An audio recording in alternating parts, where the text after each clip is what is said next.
Сіз алдымен осы күзде саяси реформалар жариялайтыныңызды айттыңыз. Сосын өткенде мынандай ақпарды көзіміз шалды. Наурыз айында халыққа жолдау жасаймын деген. Түбегейлі өзгерістер күтуге бола ма? Енді түбегейлі өзгерістер болады деп мен айта алмаймын қазір.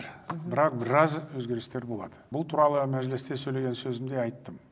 Енді бастапқыда жаңа саяси реформаларды күзде жариялаймын деп ойлаған, бірақ саяси реформаларды наурыздың ортасында халыққа жолдауымда ұсынатын болдым. Сондықтан жаңа Қазақстанды бірге құрайық деп үндеу жолдадым. Онда айтылған мәселелерді көпшілік қолдап отыр.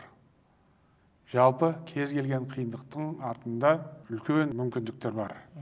Қытай тіліндегі дағдарыс деген сөзде жаңа мүмкіндіктер деген мағына бар.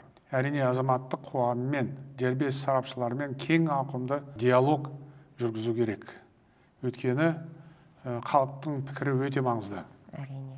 Мен адамдар мемлекет үшін емес, мемлекет адамдар үшін деген ұстанымды жарияладым. Осыған байланысты үкіметке тиісті ұсыныстар дайындауды тапсырдым.